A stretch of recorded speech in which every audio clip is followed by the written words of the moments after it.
También para angiología. El antihistamínico sí atraviesa todas las patologías, ¿ya? Entonces doy adrenalina y también antihistamínico. Sí, se recomienda antihistamínicos y también tienes que hacer corticoides, ¿ya? Ahora sí, vamos a pancreatitis, ¿ya? En pancreatitis, pues que no identifiquen un cuadro de pancreatitis, ya sería muy raro. Aparte que creo que es el único tema digestivo de la práctica que se va a hacer, ¿no? Porque viene alergias y viene trombosis, ¿no?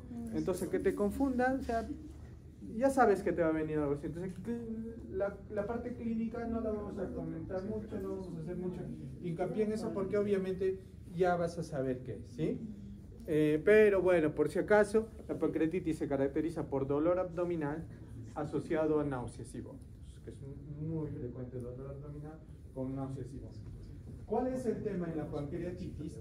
Que sí quizás es importante y no lo han mencionado ayer en el desarrollo de los temas o no lo han hecho con el debido digamos, hincapié que se debería hacer a los criterios de clasificación para ver si una pancreatitis es leve, moderada, severa, ¿sí? Entonces, por favor, es importante que sepamos identificar eso, ¿sí?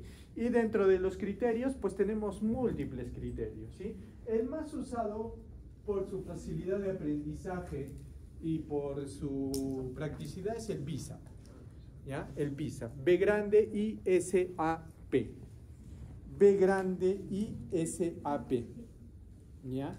Eso me ayuda a diferenciar, a ver un tipo de pancreatitis, si es leve, moderada y severa. Y el BISAP es un acrónimo, ¿ya? ¿Qué significa B? Boom, ¿ya? De una urea, de un boom mayor a 25, ¿sí? Eso es B, grande. La I es de incognition, o sea, de estado mental. ¿Cómo evalúo el estado mental? ¿Con qué escala? Con la escala de Glasgow, ¿ya? Con la escala de Glasgow. La S viene de Sears. ¿Se acuerdan del Sears? Sí, pero tiene ciertos criterios. No se refiere al Sears de la sospecha de sepsis.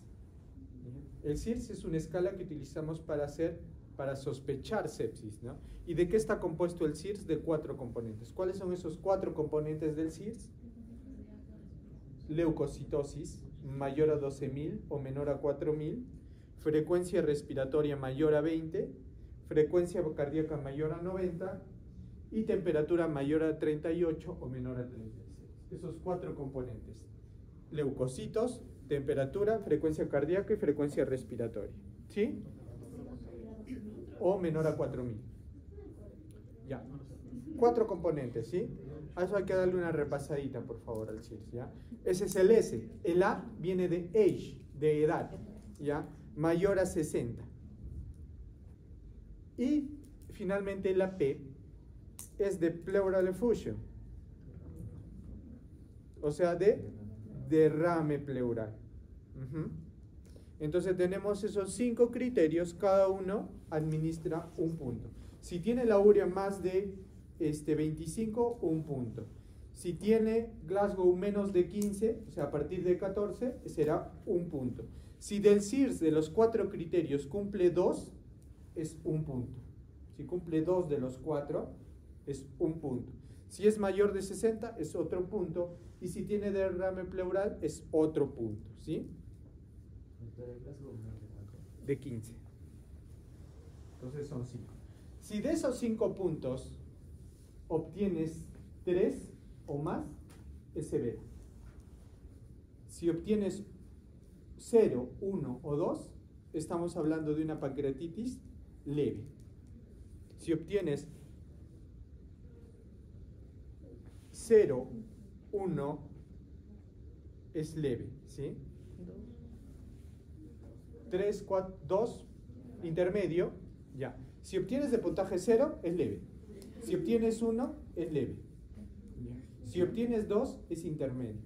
Si obtienes 3, 4, 5, severo. Y así es como determinas la severidad de un cuadro. Entonces, si tienes un cuadro clínico, ¿qué tienes que ir a buscar? La edad, ¿sí? La urea o el BUM. Tienes que ir a buscar el estado mental. Obviamente no te va a decir escala de Glasgow tanto, no te dirá paciente LOTEP, por ejemplo, ¿no? O paciente que colabora al examen, que responde al interrogatorio. Y ahí te pondrá si es que tiene o no derrame pleural. Si no ves esos datos, si no ves el derrame pleural, no te está preguntando por visa. Te está yendo a que veas otro score de gravedad. ¿Y cuál es el otro score que tenemos? El score de Marshall. ¿Ya? El score de Marshall. ¿Sí? Si no te ponen eso, buscamos el score de Marshall. ¿Y se acuerdan cuál es el score de Marshall? Es similar al SOFA. Desde que les ha venido pregunta de SOFA, ¿no? ¿Sí? Una pregunta de SOFA. Fácil. SOFA es fácil, ¿no?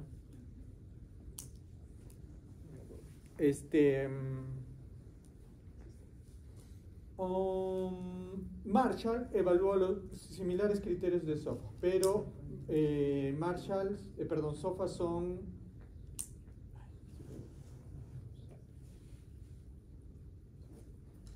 6. Y en cambio en Marshall son 3. Respiratorio, renal y presión arterial.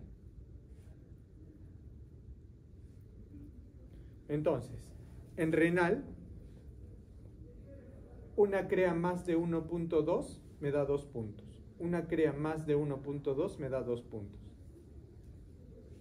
En respiratorio, un PAFI, ¿sí saben cómo se calcula el PAFI, no?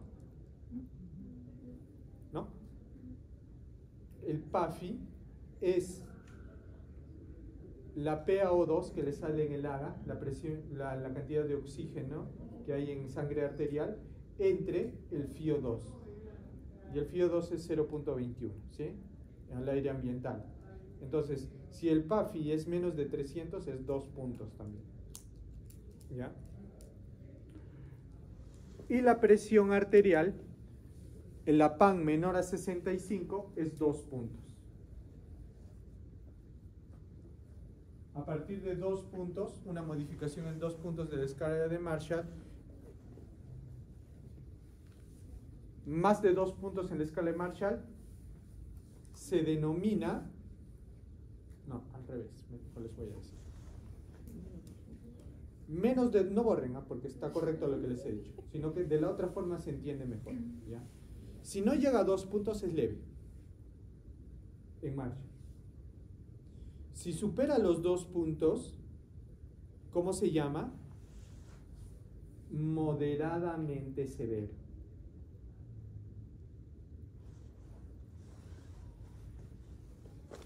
Pero si es alteración,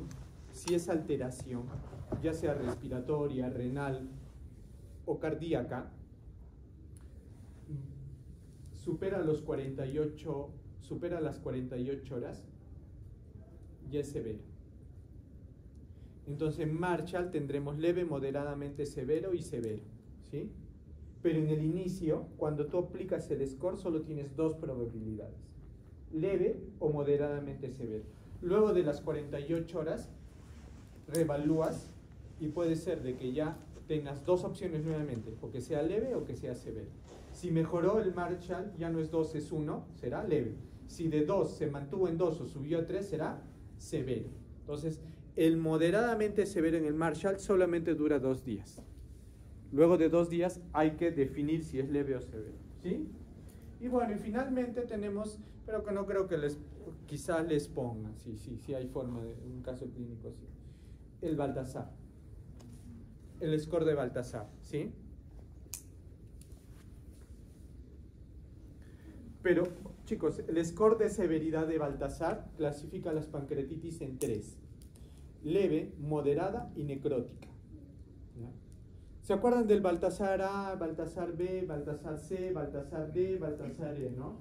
¿Sí se acuerdan bien? ¿Sí? Se ríen con...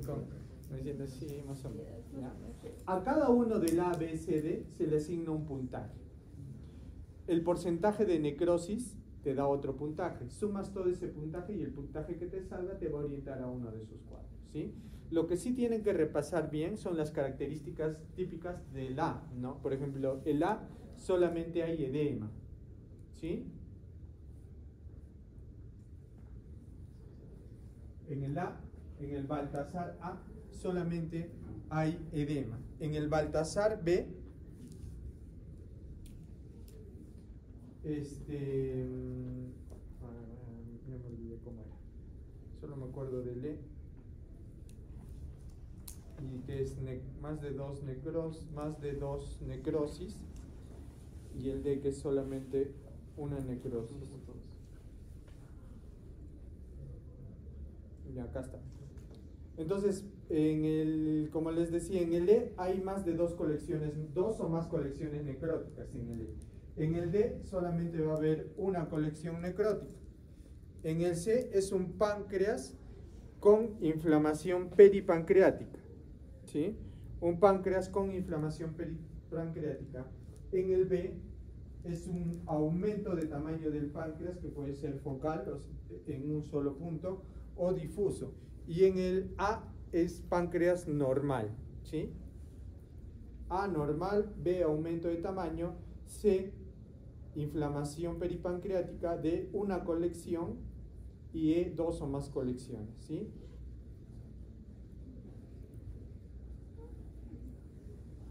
Y de acuerdo a esos, entonces, esos son los 3 scores de clasificación que debemos saber para identificar la severidad del cuadro. Y finalmente el tratamiento. ¿Ya? ¿Por qué es importante ver esto? Porque normalmente las pancreatitis severas tienen que ser manejadas en UCI, ¿sí?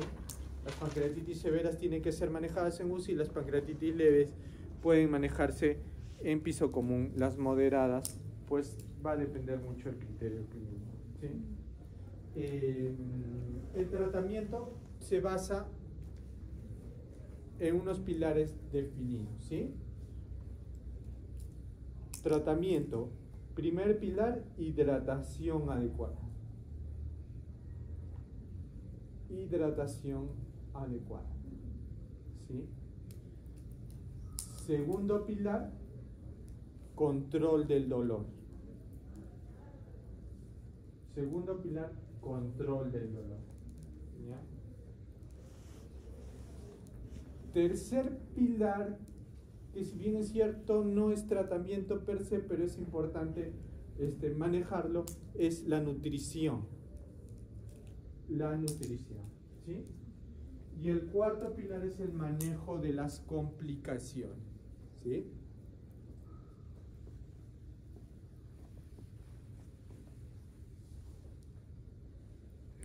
Vamos a ir a lo primero, ¿sí?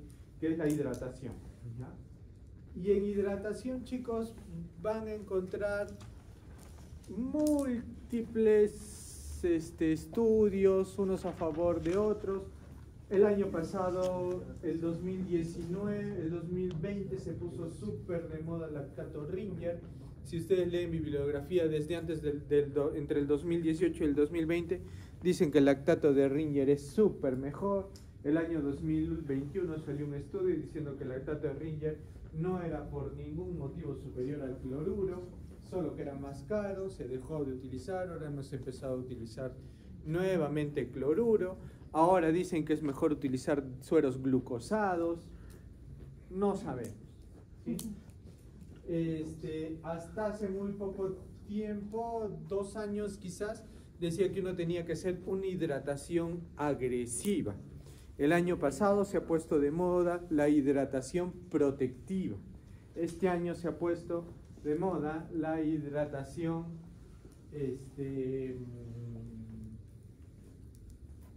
dependiente de parámetros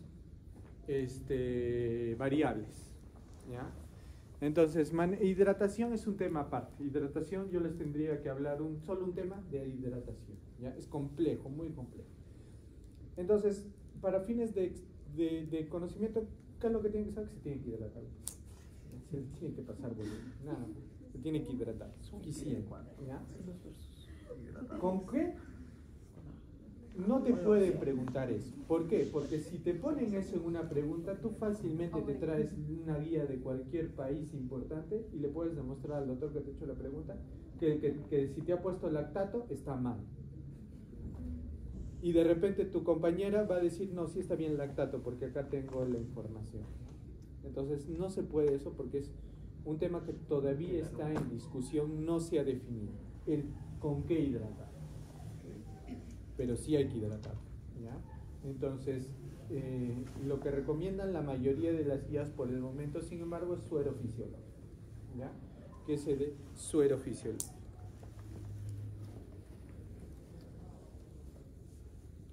Generalmente, la mayoría de protocolos recomiendan un volumen inicial, las primeras 2 horas de 30 mililitros por kilo. ¿Ya? Volúmenes altos, ¿ya? De 30 mililitros por kilo. ¿Sí?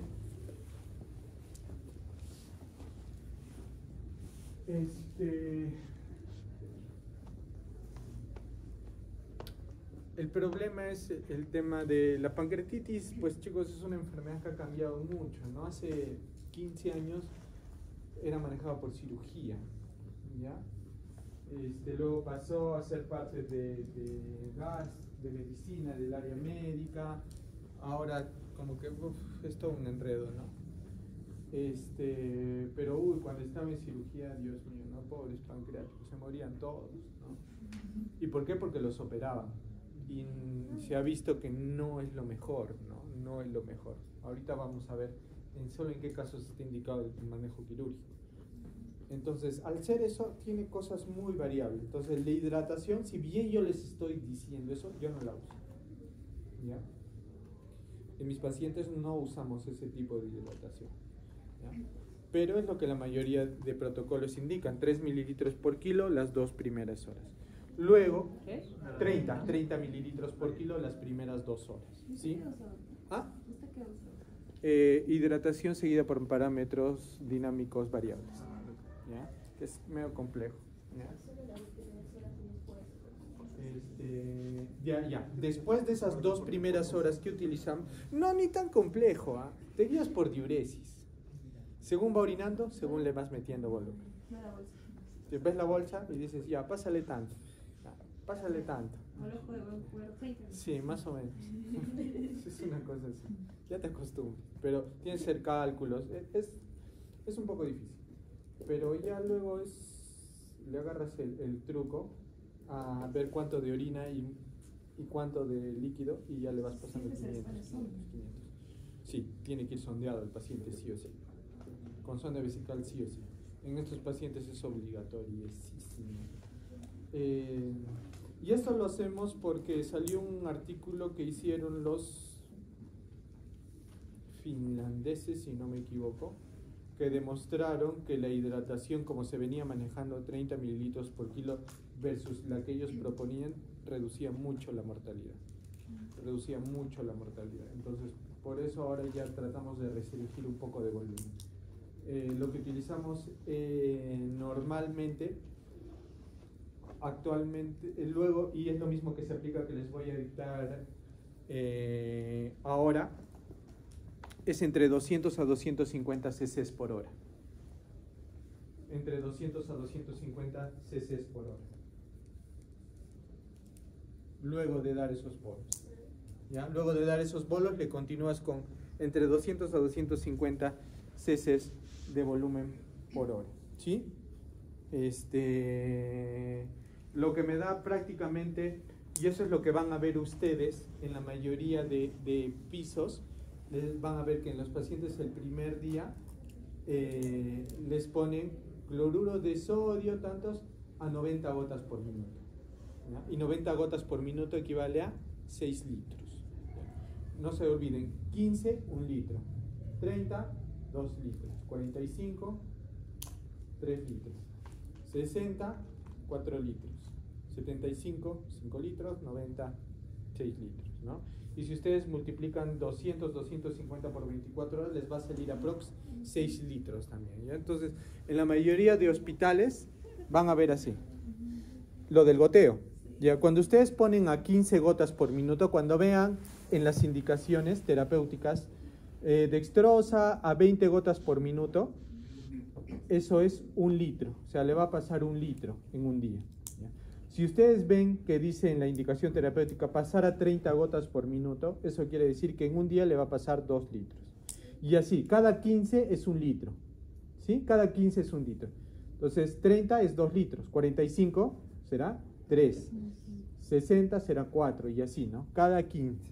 Entonces, cuando ustedes vean pancreatitis en los hospitales, si chequean, el primer día le dejan a 90 gotas.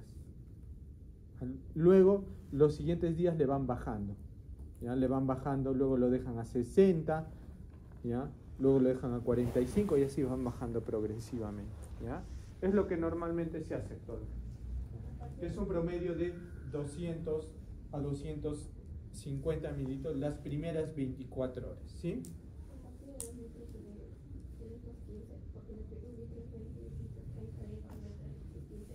No. 30 es 2 litros. ¿Por qué? 15 más 15. Ah, es 15. ¿Ya? Entonces le administramos esa cantidad, le administramos ese volumen las primeras 24 horas. ¿Sí? Luego, las siguientes horas, las 48, 72 horas, las siguientes 2 días de evolución de la enfermedad, se recomienda ya bajar un poco el volumen. Normalmente se recomienda entre 50 a 100 cc hora. 50 a 100 cc hora. Entre 50 a 100 cc hora de volumen. ¿Sí? Para mantener una adecuada hidratación en el paciente.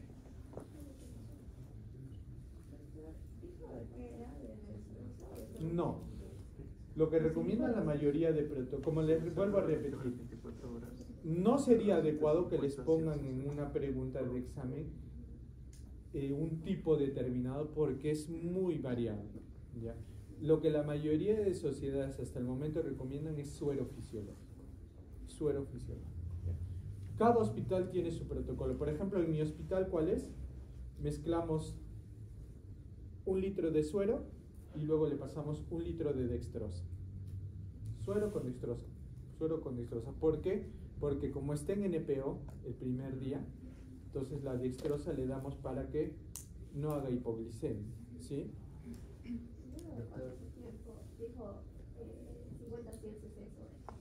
A partir de luego de las 24 horas. Hasta generalmente las 72 horas. Repito, las 2 primeras horas, 30 mililitros por kilo. Entre la hora 3 y la hora 24, entre 200 a 250. Entre la hora 3 y la hora 24, entre 200 y 250. ¿Sí? Entre la hora 24 y la hora 72, de 50 a 100. ¿Sí? Entre la hora 24 y... Luego de las 72, ya no necesitamos darle exceso de volumen. Ya. ¿Dudas con respecto a hidratación? Ya. Doctor, ¿qué está indicado? Pueden utilizar cloruro, pueden utilizar dextrosa más 2 hipersodio y kalium y pueden utilizar lactato de Ringer. Cualquiera de los 3 es buena.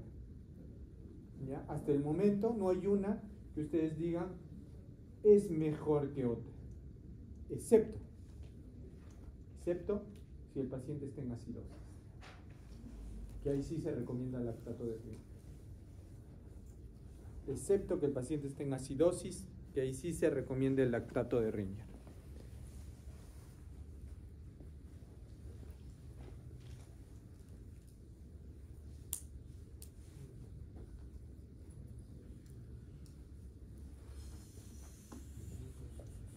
Justo un paciente me ha hecho anafilaxia en el hospital. ¿Ahorita? Sí. Ahorita. ¿Vamos? Go con metamizol. No, pero está mi residente. Que lo grabe. Que mande el video. Dijo que eran 1000 litros por kilogramo de peso, las primeras 2 horas. Ya, y las primeras 2 horas es por kilo. Las siguientes es volumen total por hora. ¿Ya? El volumen total por hora. No, 72 horas, doctor.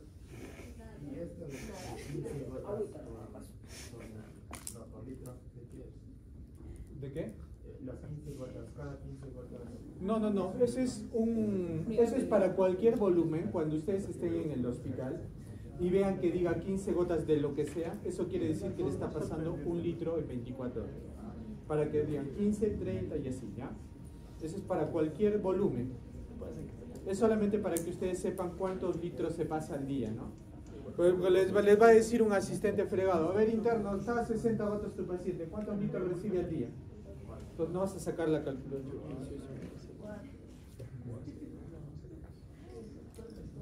Doctor, usted dijo que les daba suero con dextrosa, ¿no? Sí. En nuestro hospital es el protocolo. En el protocolo hospital. Es ¿Solo protocolo. las 2 primeras horas? No, el primer día. Porque el primer día los tenemos en NPO. Y después Y después ya le damos solo suero porque ya empezamos a darle, ya le empezamos a dar comida. ¿Ya? El primer día a todos los pacientes con pancreatitis los dejamos en NPO. Ya eso es por protocolo. 24 horas. No, los dejamos las 24 horas en NPO. ¿Sí? Antes era más, ¿no? Antes era, los dejaban semanas Uy, sí. sin comer. ¿Ya? Solamente 24 horas en el EPO. Ahorita vamos a llegar a esa parte. ¿Sí? Hasta una semana. Ahorita les voy a explicar por qué. Es que es truco. ¿Ya? Dice que mientras más rápido el paciente come. Vamos a llegar a esa parte, ¿ya? Porque eso sí está relativamente bien protocolizado. Segundo, terapia analgésica, ¿ya? Es vital, de vital importancia que el paciente no tenga dolor. El mejor, chicos, uno de los mejores parámetros clínicos para evaluar si su tratamiento está yendo bien o mal es el dolor abdominal. Es el mejor parámetro, por mucho. Hay algunos que dicen en la práctica clínica que PCR, que amilasa y lipasa. El mejor parámetro clínico para ver si una pancreatitis está yendo bien o mal es el dolor abdominal. Cuando el paciente esté sin dolor, ese paciente está yendo bien. Entonces, por ejemplo, es lo que yo hago, ¿no? Cuando tenemos full pancreatitis hospitalizada, ¿no? Entonces antes que mi interno me floree, yo le digo, a ver, ya, habla. Y le voy palpando el abdomen a la señora y le hablo: señora, ¿qué tal? ¿Cómo pasó la noche? Si no me dice au, está yendo, pero excelente. ¿Estamos bien? Avancemos un poquito, porque hay que ir paso a paso. Pero si yo le estoy, mientras el interno me habla, la señora está concentrada en lo que el interno dice, lo que yo le pregunto, y en eso salta, esa señora está yendo mal. Está yendo mal, porque hay dolor. Entonces ya tienes que hacer cambios terapéuticos. ¿Ya? Entonces el dolor, tenemos que aplacarle el dolor a la paciente. ¿Y qué se utiliza para calmar el dolor? Ya. Ahí también hay algunas guías que dicen que se debe utilizar opioides semisintéticos. Tramadol. ¿Ya? Inicias con tramadol, ¿sí? Y luego vas escalando hasta lograr calmar el dolor. Vas escalando hasta calmar el dolor. No sirve para nada. La iosina sirve porque recuerden que la principal causa de pancreatitis es por una obstrucción de la vía biliar por un cálculo. Y esos cálculos normalmente se disparan cuando hay mucho movimiento de la vesícula, lo cual provoca dolor. Entonces los pacientes vienen con un dolor tipo cólico y se mezclan a veces las dos patologías, un dolor de cólico biliar asociado a un dolor pancreático, que son muy diferentes. El dolor cólico de vesícula es oscilante. Al paciente le duele, pero por rato se le pone más fuerte, ¿no? Te dice, doctor, estoy tranquilo, o sea, me duele como un 6 y luego se me viene como un 10 y luego otra vez me baja. En cambio, el dolor pancreático es constante, ¿ya? Es constante y permanente en el tiempo y se irradia hacia la espalda, generalmente en cinturón, ¿no? El paciente les dice, el dolor empieza aquí y se me va para acá y me duele todo esto, ¿sí? En cambio eso no hace, pero se mezclan los dos. La iosina funciona bien en el tipo de dolor cólico, no en el dolor pancreático, no tiene ninguna utilidad, no sirve la iosina para ese tipo de dolor pancreático. En dolor pancreático, como les dije, hay que utilizar opioides semisintéticos como primera etapa y luego vamos escalando, ¿sí? Empezamos con tramadol, empezamos con dosis bajas de tramadol, que puede ser 50 miligramos, ¿sí? Hasta alcanzar analgesia, y podemos llegar hasta una dosis máxima de 100 miligramos cada 6 horas, ¿sí? Si no me funciona con tramal, escalo un poco en los opioides y utilizo petidina. ¿Ya? Si no me calma con la petidina, escalo un poquito más y me voy a fentanilo. Sí, qué rico. ¿Ya? Y si no me funciona fenta, pues ya lo tengo que darle, intubarlo y sedarlo, ¿no? Ya en UCI, darle dosis altas de fentanilo para hacerlo. El problema, no se olviden de la clase D de intoxicaciones, el fentanilo me provoca depresión respiratoria, ¿no? Entonces, si yo utilizo dosis muy altas, el paciente va a hacer insuficiencia respiratoria. Va a ser, depresión del centro respiratorio, paro respiratorio, por eso tiene que estar intubado. Entonces, así escala. Ya. Hay otra vertiente que dice que el uso del tramal, de los opioides, mejor dicho, me enlentece el movimiento a través de la vía biliar, lo que me agravaría el cuadro pancreático. Por tanto, proponen usar AINES, ketorolaco a la cabeza. Entonces van a encontrar otros protocolos en que el primer tratamiento es un AINE, ketorolaco endovenoso, ¿sí? En nuestro hospital, por ejemplo, en mi hospital Goyeneche, no utilizamos ketorolaco endovenoso. Primera razón, porque el CIS no lo da, ¿sí? Y los pacientes, la mayoría son pobres y no tienen ni siquiera para comprarse un ketorolaco. Y dos, porque hemos visto que nos va mejor a pesar de ese efecto que sabemos que existe, a pesar de ese efecto de enlentecimiento que sabemos que existe, nos va mejor con opioides que con AINES, pero sin embargo también los AINES son una buena alternativa, ¿sí? El ketorolaco endovenoso, sin tener ese efecto de reducción del peristaltismo a nivel de la vía biliar, ¿ya? Ese es el segundo pilar importante, el manejo del dolor. Tercero, la nutrición, ¿sí? Y con respecto a la nutrición, como bien dice, antes decía que el paciente se tenía que quedar en NPO, lo dejaban 14 días, 15 días sin comer, ¿ya? ¿Y qué se vio? Que empeoraban los cuadros. ¿Por qué? Porque normalmente cuando hay una pancreatitis severa se produce necrosis pancreática. Y esa necrosis pancreática se puede infectar. ¿Y qué favorece la infección de ese páncreas? La translocación bacteriana. Y se vio que cuando un paciente lo dejamos muchos días sin alimento, las vellosidades se degeneran y favorecen la translocación bacteriana. Y eso me favorecía los cuadros infecciosos y los pacientes se morían más. Entonces, a raíz de eso, la nutrición se recomienda que se inicie lo antes posible, ¿sí? Lo antes posible. Si es un paciente con pancreatitis severa, se recomienda que inicie después de las 24 horas, que se espere 24 horas sin nada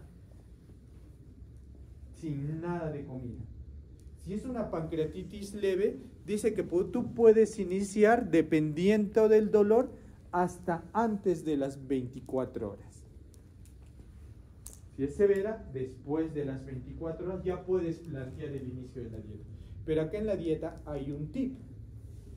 Y que ustedes van a decir, como me han dicho, pero doctor, yo he visto que a los pacientes los tienen varios días sin comer. ¿Por qué no puede comer un paciente con pancreatitis? ¿Cómo diagnostican laboratorialmente una pancreatitis? Amilasa y lipasa. ¿Dónde más tenemos amilasa aparte del páncreas? En la saliva. Cuando ustedes mastican, se secreta amilasa salival y esa amilasa salival prende el mecanismo de secreción pancreática de amilasa. Entonces, ese páncreas tiene que reposar, no tiene que secretar nada, porque si secreta va a seguir dañando. Entonces, por eso el paciente no puede masticar, no puede salivar, porque si empieza a masticar, secreta amilasa y lo va a activar el páncreas. Entonces, nosotros le iniciamos la dieta por sonda. Entonces, te evitas el proceso de masticación, te evitas la producción de amilasa salival y de amilasa pancreática. Entonces, por eso es que nosotros iniciamos la dieta, se inicia la dieta prontamente, pero no oral, no le damos de comer. Por eso ustedes en el hospital van a ver que no está recibiendo nada por la boca, pero está recibiendo por sonda. ¿Ya? Y ahí hay otra controversia. Sonda nasogástrica versus sonda nasoyeyunal. ¿Sí? Infinidad de artículos al respecto, pero hasta el momento la mayoría concluye que ambos son iguales. Ninguno es mejor que otro. Sonda nasogástrica o sonda nasoyeyunal. ¿Cuál es el problema? Sonda nasoyeyunal necesitas hacerlo con endoscopía. Entonces es un procedimiento invasivo. En cambio la sonda nasogástrica lo coloca la enfermera al toque. No necesita nada. Luego la sonda nasoyeyunal se recomienda una radiografía para ver si la sonda nasoyeyunal está en su sitio, ¿sí? Esa es la desventaja.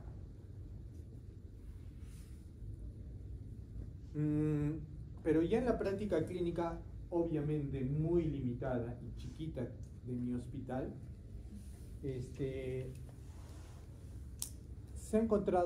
hemos encontrado que en casos de pancreatitis severa hay una inflamación muy fuerte a nivel duodenal, ¿ya?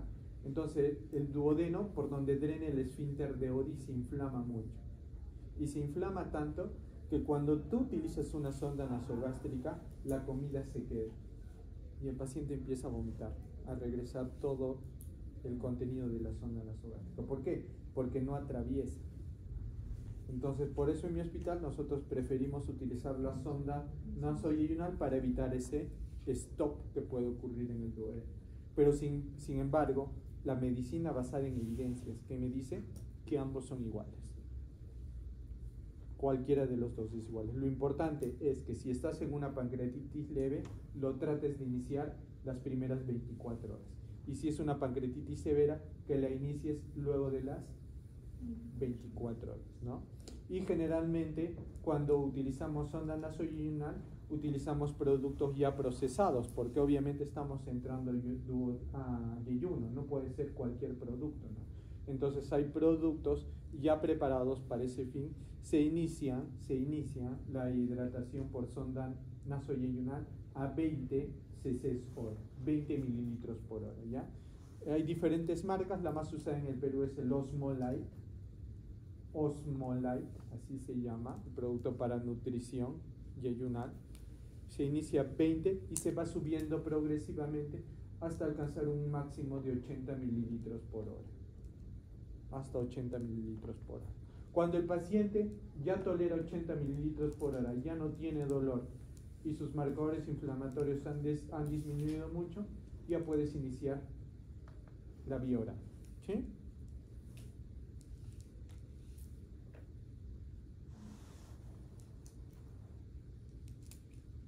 Y el último es el manejo de las complicaciones, ¿sí?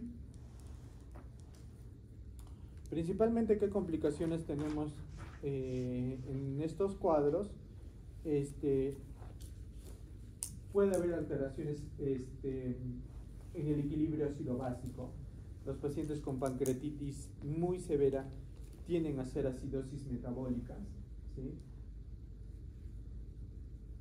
Tienden a hacer acidosis metabólicas, tienden a hacer hipocalcemia, lo cual es un factor de mal pronóstico. Mientras más hipocalcémico está un paciente, es peor el pronóstico del mismo, ¿sí? Nos pueden hacer hipocalcemias. Va a haber enlentecimiento del tránsito gastrointestinal, por tanto los pacientes se constipan mucho, hay que también manejar esa constipación, ¿sí?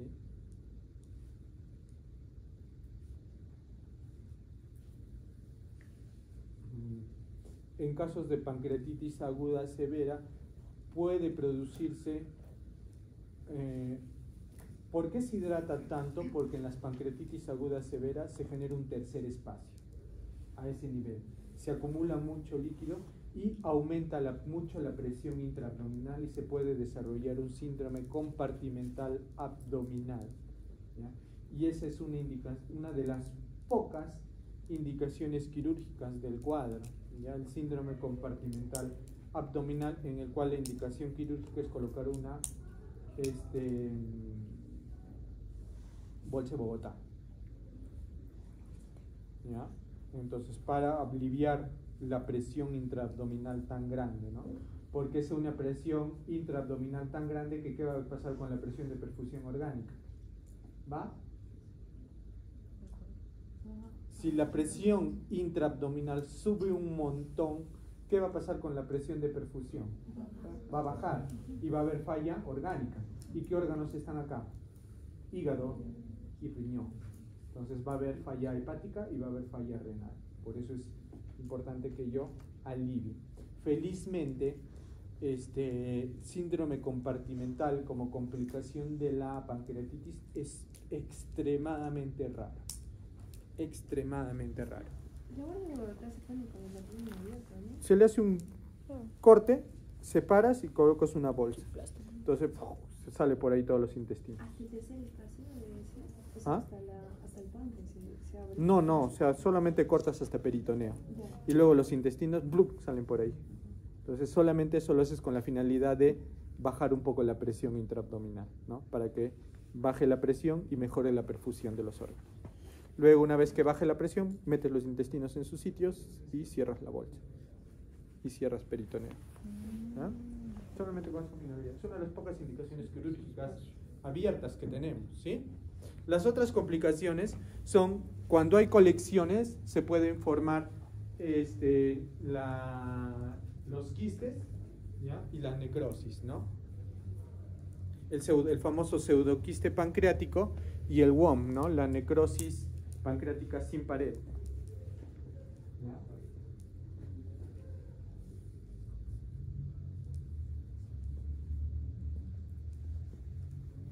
Felizmente estas son complicaciones que se pueden manejar mucho tiempo después. Generalmente no son de manejo agudo. Y la otra complicación importante es es cuando se infecta, ¿no? La necrosis infectada del páncreas, ¿ya? Esa necrosis que se produce se sobreinfecta por algún germen, ¿sí? Y generalmente el tratamiento de elección ante estos casos son los carbapenems, ¿sí?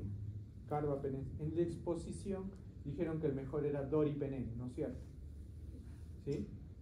¿Quién expuso eso? Doripenem dijiste que era el mejor, ¿no? Tú dijiste que era doripenem el mejor. ¿Ya? Pues no hay doripenem en el Perú. ¿Ya? El mejor en el Perú es imipenem, ¿sí? Imipenem. Es decir, se usa carbapenem en el caso de necrosis infectada, que es otra complicación. ¿Ya?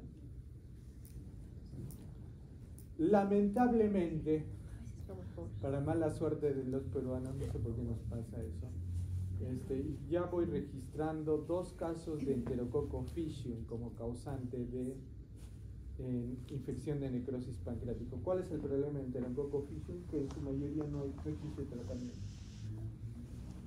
Entonces,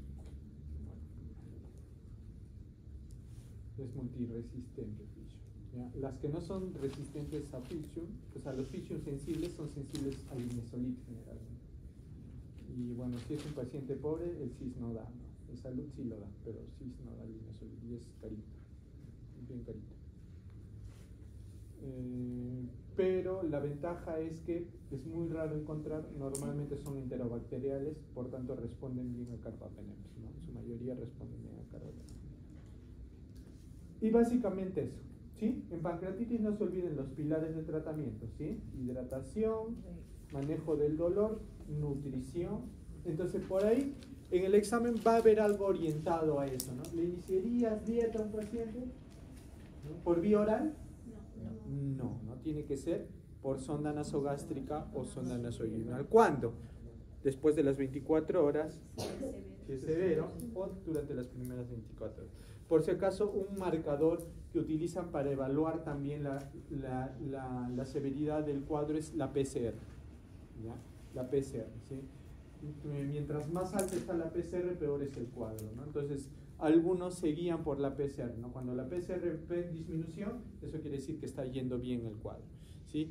Y si no, es porque y si no disminuye es que está yendo algo más, o se te ha infectado o no está respondiendo a tu tratamiento, ¿ya? Doctor, disculpe, cuando habló sobre la terapia analgésica, dijo tramadol, si no funciona la petidina. Petidina. ¿Cuánto se da la petidina? Generalmente lo que se recomienda de petidina es que demos una ampolla y vas viendo la respuesta al dolor.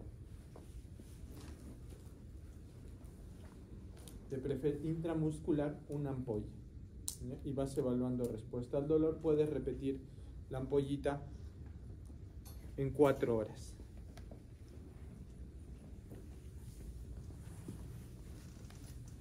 La mayoría de casos con una basta. Es muy raro que llegues a fentanilo. En mi hospital nos vamos de frente a fentanilo. ¿Pero por qué? Porque no tenemos petidina.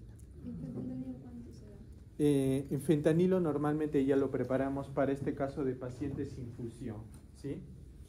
El fentanilo viene de 0.5 miligramos, ¿ya? O sea, 500 microgramos, ¿sí? Y le iniciamos a una dosis le iniciamos entre 5 a 20 microgramos. Y luego va subiendo hasta alcanzar analgesia, hasta que el paciente le calme.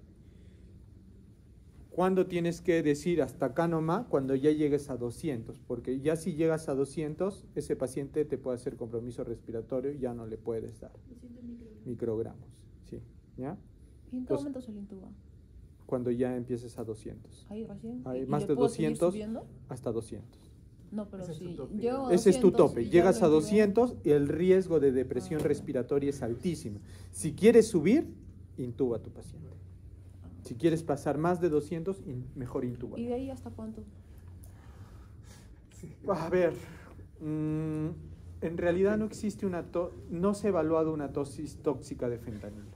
En realidad no, yo lo he revisado justo para el tema que íbamos a exponer.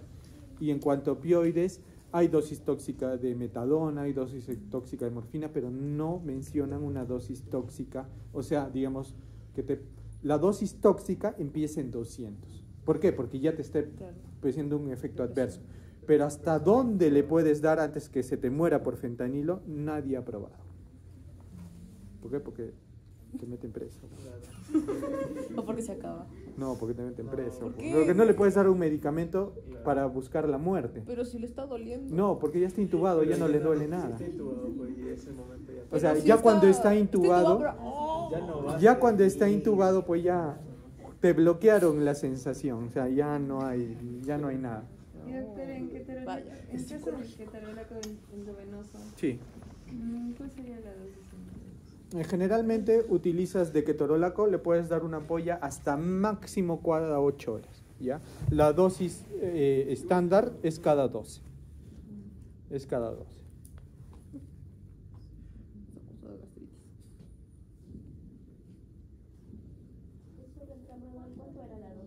Inicias con 50 miligramos y puedes llegar hasta 100 cada 6 horas como dosis tope. Hasta 100 cada 6 como dosis tope, máximo. Ya no puedes dar más que eso. nos iba a hablar del tratamiento quirúrgico. Ah, ya. El tratamiento quirúrgico, como les dije, la bolsa de Bogotá. Y en cuanto a las complicaciones, pues ahora se recomienda ya no quirúrgico, sino se hace a través de endoscopía, mediante CEPRE, ¿sí? Entonces, mediante endoscopía, ¿cómo hacemos? Se entra con un ecoendoscopio. Es un endoscopio que, aparte de ser endoscopio, es ecógrafo. Entonces, ustedes entran con el ecoendoscopio, se acercan a la pared posterior, la que esté en contacto con el páncreas, hacen una ecografía para identificar flujo vascular, y donde no identifiquen flujo vascular, le meten una aguja. Perforan estómago hasta llegar a páncreas, le colocan el tubo de drenaje y por ahí drena. Y ya no se hace el drenaje percutáneo, como es el que presentaron en la exposición, en el cual ingresan y drenan a la piel. No, eso se infecta a veces. Entonces, para evitar eso, ahora se prefiere utilizar endoscopía, y el drenaje de ese páncreas se hace estómago. Entonces, pero para eso hay que hacer con ecoendoscopio, ¿sí? Como en mi hospital hacemos procedimientos guiados por Dios, pues no tenemos ecoendoscopio, y alguna vez se ha hecho con gastro y cirugía, así a ojos cerrados, ¿no? A ver, ojalá Diosito, y el cirujano está ahí por si se perfora algún vaso y hay que entrar. Y sí, se hemos hecho. Hemos hecho. Sí, estuvo bien. Sí. Lamentablemente el gastroenterólogo, que era el Trome haciendo esas cosas, falleció en el COVID. Entonces ya se ha dejado de hacer